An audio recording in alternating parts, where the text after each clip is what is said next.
A walk along LaSalle Street in downtown Chicago is a journey into financial market history. When you get to the end of the block, you find the Chicago Board of Trade building. It's a beautiful building, and it's capped by the statue of Ceres, the goddess of grain. But turn around and back up the block, and you will find the Federal Reserve Bank of Chicago, one of the regional components of the Federal Reserve System. And right across the street, ironically, you will find the building that once housed Continental Illinois National Bank. In the early 1980s, Continental Illinois was in trouble. It had lent large amounts to Penn Square Bank of Oklahoma, which in turn had used those loans to finance oil projects in the late 1970s and early 1980s. But when oil prices fell, Penn Square failed, and Continental Illinois found itself in serious trouble. Continental Illinois tried to raise enough funds to restore creditor and depositor confidence, but failed to do so. But when failure was imminent, the government bailed out Continental Illinois. The Federal Reserve guaranteed that it would meet all liquidity needs of the bank, and the Federal Deposit Insurance Corporation guaranteed all the deposits and all the creditor claims on the bank. At the time of the crisis, Continental Illinois was the 7th largest bank in the United States. And until the seizure of Washington Mutual in 2008, Continental Illinois was the largest bank failure in United States history. In a 1984 hearing, Connecticut Congressman Stuart McKinney popularized the term "too big to fail" while discussing the bailout of Continental Illinois. When and why is it in the public interest to bail out a failing bank or financial institution? What is the connection between bank bailouts and bank regulation? Why is the financial services industry so highly regulated? And how does the concept of asymmetric information that we encountered in a previous lecture help us understand why and how banks are regulated? We will look at these and related issues in today's lecture. Let's first look at the case for bailing out a failing bank and a failing financial firm more generally. As we have learned earlier, depository institutions such as commercial banks, savings and loans and other thrifts, and credit unions fulfill the function of channeling funds from savers to investors. And we have come to understand that that is an essential economic function. Unless funds can move from savers through investors, the nation cannot grow its capital stock. So keep in mind that is an essential function of a well-operating economy, and it's worth preserving. But as we also learned, all depository institutions, all financial firms that accept deposits from customers are fragile. And they are fragile in the sense that they never keep enough cash on hand to weather a bank run on deposits if one should occur. Moreover, it would be inefficient for banks to keep sufficient deposits to weather a bank run. If a bank always held enough reserves, enough cash in its vaults, To weather a bank run, they would make little profit from lending activities and would have to charge depositors, that's you and me, folks, very high fees to maintain and protect their deposits and to permit them to write checks. Deposits at banks and other depository institutions are also part of the nation's money supply. When the financial system is functioning normally, depositors regard their deposits as available on demand. That's why we call them demand deposits. And that means that depositors treat those deposits just as available for spending as they treat the cash in their pocket. If depositors were suddenly to lose immediate access to their deposit, the economy would suffer a devastating shock because depositors would stop paying their bills and stop buying goods. The economy would grind to a halt. So, it is in the public interest to provide support for a failing bank or financial firm when failure to do so would threaten public confidence in the financial system. In a world where individuals have the option to lower their transactions cost by depositing currency and using deposits for transactions by check writing and by direct transfers. In such a world, economic theory tells us that there are two possible equilibrium. That is, two possible steady states for such an economy. And it's very easy to state what they are. In one equilibrium, everyone deposits.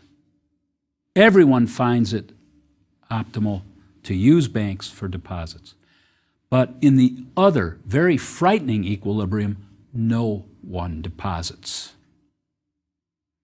And indeed, one way to think about a bank run is a rapid movement from one equilibrium to the other. When a large bank fails for any reason, that failure raises the prospect, increases the risk that other financial institutions will fail also. Why? Well, the other institutions may have been owed funds by the failing bank, or may be thought of as suffering from some of the same problems as the failing bank. If the public loses confidence in the safety of deposits, it becomes optimal for every single financial institution to stop making required payments. After all, why pay what you owe if you've become convinced others will not pay you? Hold on to your cash. Don't pay your debts. Wait and see what happens. And you know what happens? I'll tell you what happens. The system grinds to a halt. And if the financial system grinds to a halt, then most firms will be unable to obtain loans for their business projects, and most households will be unable to obtain loans for big-ticket purchases such as houses and cars. Keep in mind that I'm not talking about simply businesses that are suffering from some sort of bad economic news, or consumers where one of the workers in their households have been laid off. I'm talking about all businesses, and I'm talking about all consumers. The economy grinds to a halt for all. Those who suggest that too big to fail indicates somehow a government preference for helping Wall Street over helping Main Street miss a very, very important point. If our financial system fails, Main Street fails too. As there often is, there's a big caveat. When government bails out a bank to preserve the payment system, it creates some very perverse incentives. Think about it. Bank managers have an incentive to approve riskier loans. If, when those loans go bad, the government steps in to cover the losses. Now let's take a look at the case for regulating banks and financial firms and understand how connected it is to this issue of system security. Recall that banks and other lenders face asymmetric information problems because they know less about borrowers and how they will use borrowed funds than the borrowers themselves know. Lenders face adverse selection problems because increases in loan rates and rates charged for loans tend to select prospective borrowers with riskier projects. And lenders face moral hazard problems because once borrowers receive a loan, they have an incentive to use funds differently from the way they promised to use those funds on their loan application. If one concedes that it is in the public interest for government to bail out a failing institution, when failure of that institution would seriously undermine public confidence in the entire financial system, it follows that government itself faces an asymmetric information problem, like those faced by the financial firms it's chosen to protect.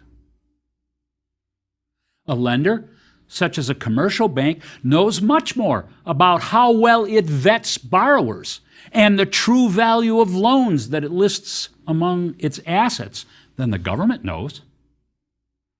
When the government implicitly or explicitly guarantees that a bank will not be allowed to fail, it creates an incentive for the bank to acquire assets that have higher expected returns but entail more risk. If those assets pay off, the bank earns higher profits.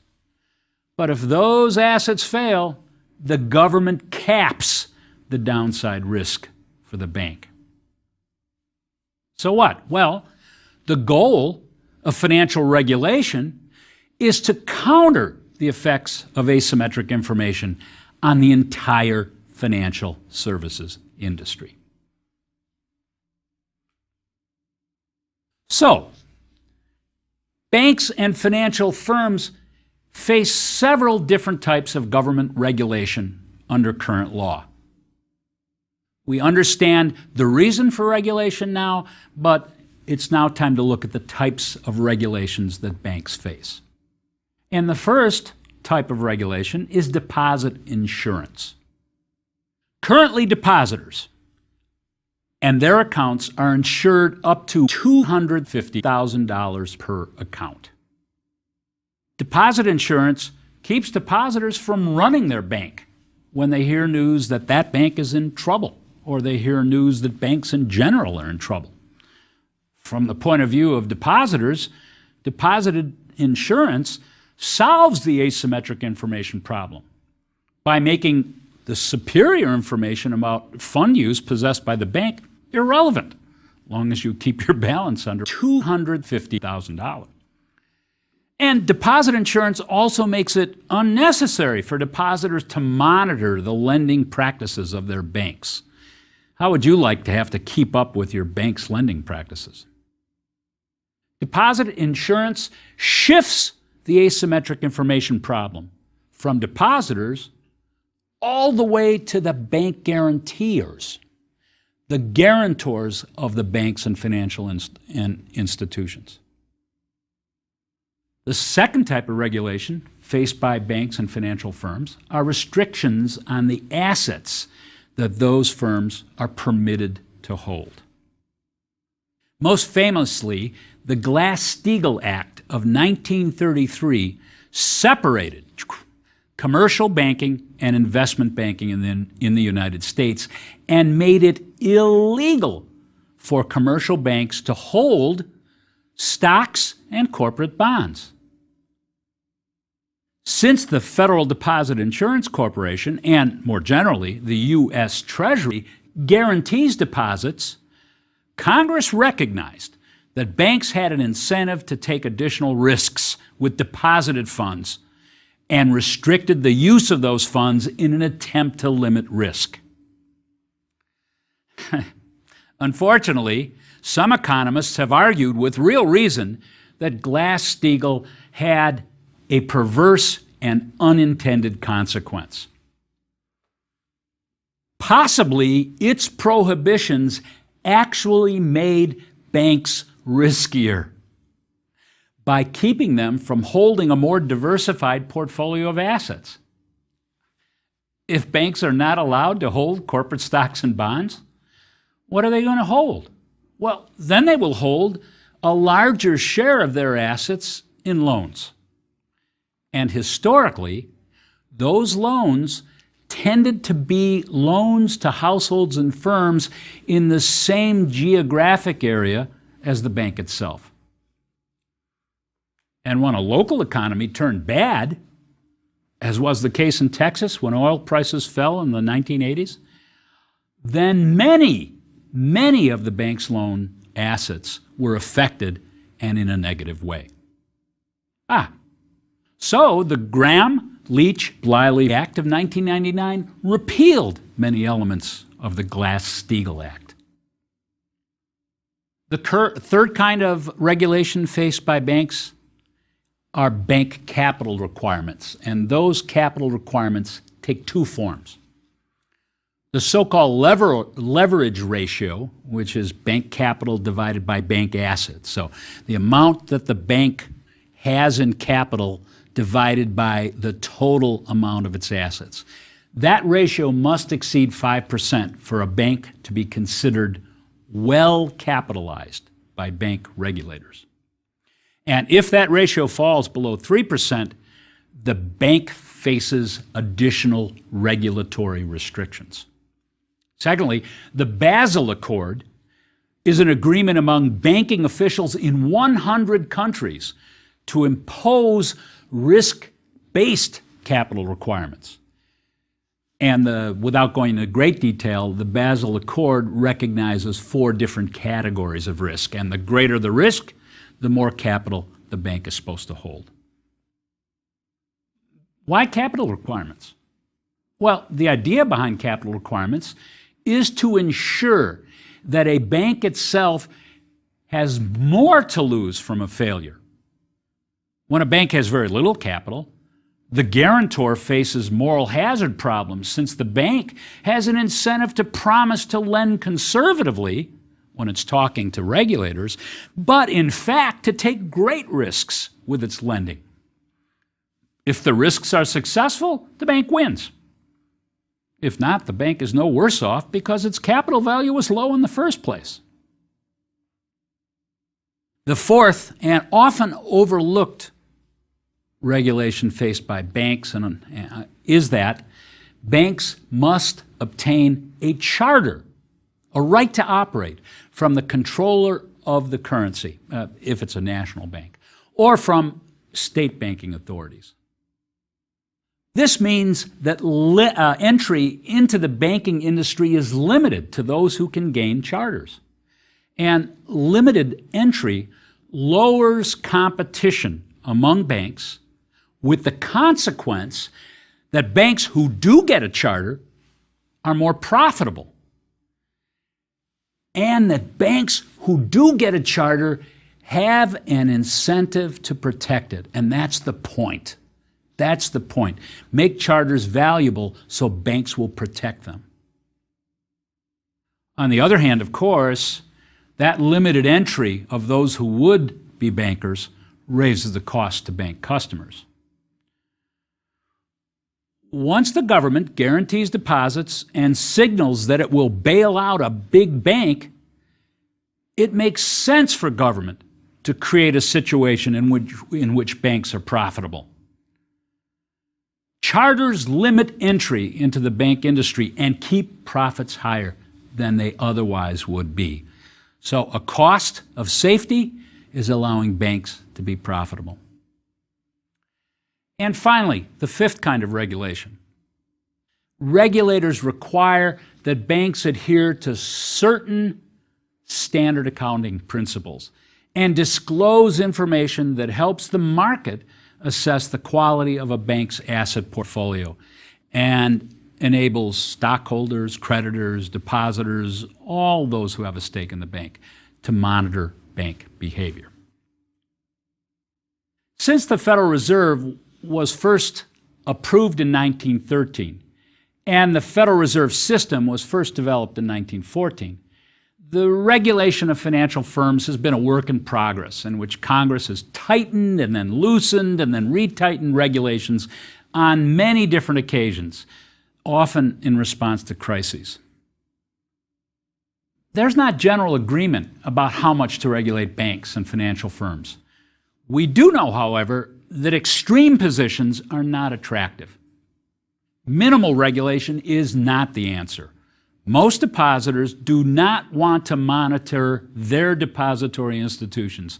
They do not want to deal with the risks associated with uninsured deposit accounts. But maximal regulation, as would occur if the banks were actually owned and managed by the government, it's not an answer either. Most experts believe that market competition makes bank operations more efficient, provides a wider selection of financial market services to customers, and keeps prices at closer to cost than they would be with a fully monopolized banking sector. Since its inception in 1913 and development in 1914, the Federal Reserve and the United States with it have swung between looser and stricter regulation of its financial institutions. Typically, the periods of tighter regulation have come in response to crises. Let's take a look at the historical record. From 1913 to 1937, we experienced a period of fairly light regulation and minimal intervention by the Fed in financial markets. The job of the Fed during this period was to provide an elastic currency by allowing banks to rediscount their commercial paper at the Fed. But then came a crisis, the Great Depression. Many, but not everyone, blamed the banking sector for the depth of the Great Depression. Runs on banks were frequent events, and President Roosevelt declared a bank holiday as one of his first official acts, saying, "We have nothing to fear but fear itself." Congress responded by tightening financial market regulation. The Glass-Steagall Act of 1933 and the Banking Act of 1935 created deposit insurance, the Federal Deposit Insurance Corporation. It forced the separation of commercial banking from the securities industry by making it illegal for banks to own corporate bonds or stocks. Those acts prohibited payment of interest on checkable deposits, no interest on checking accounts. Those acts limited insured deposits to commercial banks and imposed interest rate ceilings on other deposits. Crisis time, high inflation in the 1960s and 1970s. The high inflation rates that resulted from the Vietnam War and oil price shocks of the 1970s raised market interest rates to levels that exceeded the ceilings imposed by Glass-Steagall. As a result, funds flowed quickly out of the commercial banks and out of savings and loans to newly created money market mutual funds. And Congress responded with decreased regulation. The Depository Institutions Deregulation and Monetary Control Act in 1980, and that act allowed thrift institutions a wider set of permitted activities. That act phased out deposit rate ceilings, it imposed uniform reserve requirements on all deposit accounts, and eliminated usury ceilings on loans and increased deposit insurance to $100,000 per account. Also, the Garnes-St. Germain Act of 1982 allowed depository institutions to offer money market deposit accounts and compete with money market mutual funds. It also granted thrift institutions wider latitude in commercial and consumer lending. The next crisis, failure of the thrift institutions, and continental Illinois in the 1980s. In the early 1980s, the Federal Reserve raised interest rates in order to combat inflation. We've heard about the Volcker Initiative before. At the same time, and perhaps as a result, the U.S. experienced a very deep recession. During that recession, oil prices fell dramatically. The economies of the oil-producing states, such as Texas, were hit very hard, and thrift institutions in those states suffered very high loan default rates. Losses at thrifts amounted to $10 billion in 1981 through 1982, and as many as one-half of thrift institutions were judged insolvent. The situation was made worse by regulators who allowed some of those insolvent thrifts to remain open. Facing these perverse incentives, these so-called zombie institutions made many more high-risk loans, further increasing the liabilities to the Federal Savings and Loan Insurance Fund. And, as I already mentioned, continental Illinois succumbed to high deposit rates and low energy prices in a similar way. So, regulation increased. The Financial Institutions Reform, Recovery, and Enforcement Act of 1989 provided new funds to resolve thrift institution failures, created the Resolution Trust Corporation to liquidate the assets of the failed thrifts, created the Office of Thrift Supervision to regulate thrift institutions, raised deposit insurance premiums, and reimposed restrictions on thrift activities. And the Federal Deposit Insurance Corporation Improvement Act of 1991 recapitalized the Federal Deposit Insurance Corporation, placed limits on too big to fail, instructed the FDIC to establish a system of risk-based insurance premia to be paid by depository institutions that offered insured deposit accounts. That act also increased supervision of banks and took other steps to tighten regulation of domestic and foreign banks operating in the United States. Now we come to the period of calm, the great moderation in inflation. Between the late 1980s and the late 1990s, the inflation rate fell and remained low and steady. There were no financial crises and few bank failures. As a result, Congress decreased regulation. The Regal-Neal Interstate Banking and Branching Efficiency Act of 1994 overturned the prohibition on interstate banking and allowed banks to branch across state lines. And the Graham-Leach-Bliley Financial Services Modernization Act of 1999 repealed most of Glass-Steagall and removed the separation of commercial and investment banking activities. The 20th century history of bank regulation resembles a sequence of crises and regulatory responses. I sometimes think of it as a tennis match. Crisis, re-regulation, calm, deregulation, and so forth. In many cases, the regulatory response to one crisis sows the seeds for a subsequent crisis.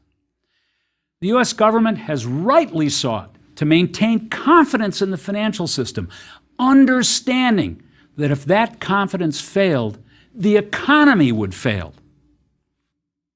But to maintain that confidence in the financial system, the government has sometimes bailed out financial institutions, especially ones that are deemed too big to fail. In doing so, our government has created an asymmetric information problem for itself, since the banks it vows to protect know a lot more about lending and other risk-taking activities than the government does. It's an understatement to say that the financial market regulators walk a tightrope between competing goals. Too much support for banks, and banks tend to take greater risks, knowing that they will be bailed out if things go badly. Too little support for banks, and economic crises can convert themselves into financial panics. Too much regulation, and the competitive forces of the marketplace are blocked from forcing financial institutions to be efficient. Too little regulation, and banks will be more successful in finding ways to take risks with other people's money. Thank you.